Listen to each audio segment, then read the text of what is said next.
He is. Or is there another explanation? Table. Anissa, the prosecution just disclosed this. It's from the Padma Fertility Clinic. Anissa Rahman stares at the faded logo. Her breath catches. What is this? It's a ghost. It's a weapon, and they're pointing it right at you. It's the only thing that can destroy what I have left. Earlier in a holding cell, the sharp click of a disconnected phone call echoes. No, he wouldn't. A moment before, she had been on the phone with her husband, Tariq.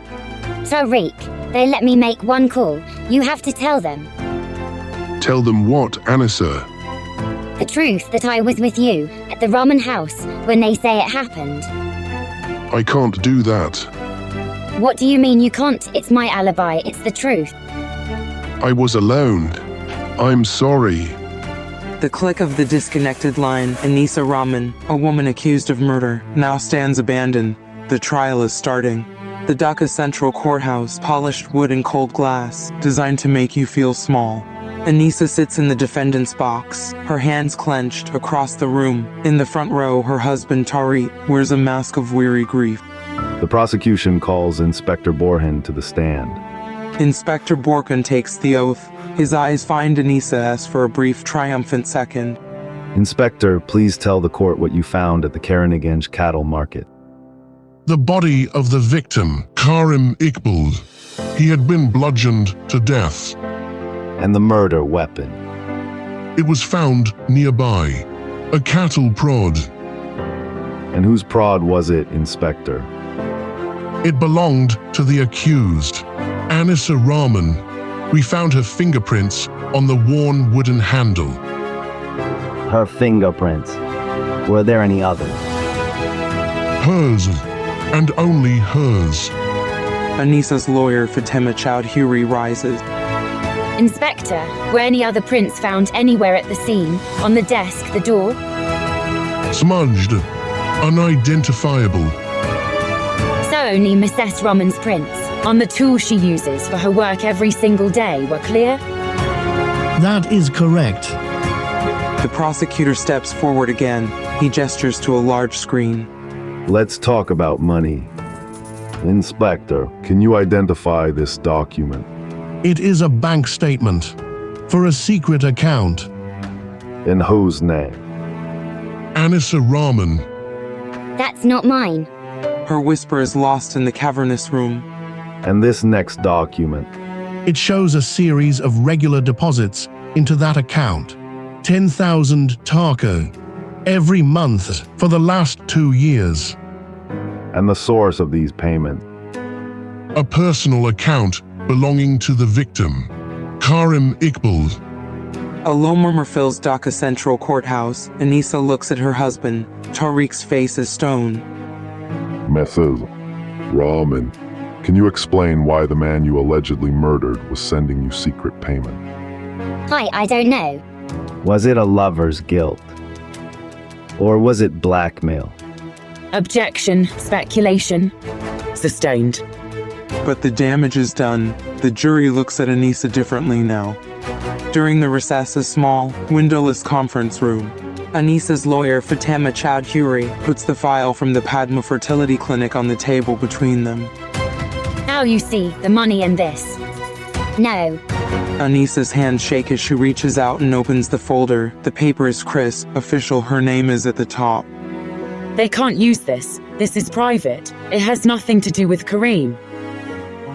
It has everything to do with him. Anissa, they've shown the jury secret payments. Now they're going to give them a secret to match. What are you talking about? You have a son, a 14-year-old son. How do you explain that When this doctor's report says it's impossible? Anissa reads the single, clinical word on the page, a word she and Tariq promise never to speak again.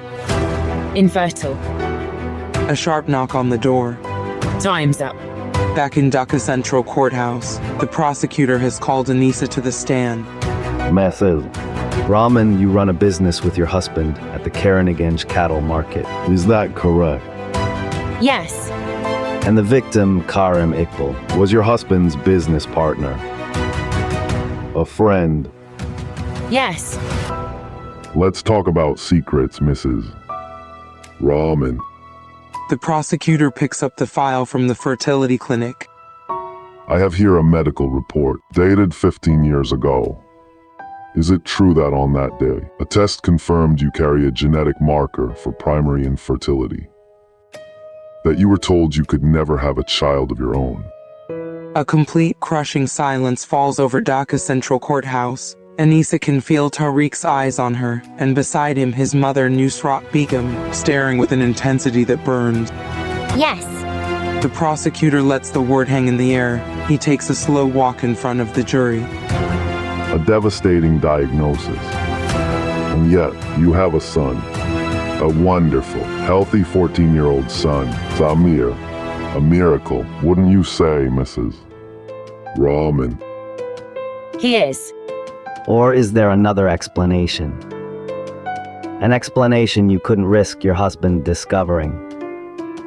An explanation Karim Iqbal knew about, and that he paid you to keep quiet about. Objection. An explanation you killed him to protect. It is too late. He has woven the money and the medical report into a single, ugly story in his telling. Anisa is not a mother, she is a fraud, and her son is not a miracle, he is a motive for murder. The ride back to the jail is a gray fog of despair. Tariq has built a perfect cage. A guard leads Anisa to the visiting area. She expects to see her lawyer. But it is her son Samir. He stands on the other side of the thick glass and metal grate. It is the first time she has seen him since her arrest. Samir? He will not look at her. He just stares at the floor. He seems taller. Or maybe she is just smaller now. Ma. So I'm here, look at me. He finally lifts his head. His eyes are wide, filled with a confusion that mirrors her own. It's cool, the other kid. The boy swallows hard, fighting for the words. They're saying you're not my mother. The words hit Anisa harder than any accusation in court. This is Tariq's true crime. Not the murder, not the framepu, this. Tears stream down her face, hot and silent. She presses her hand against the cold grate, reaching for the child they are trying to steal from her.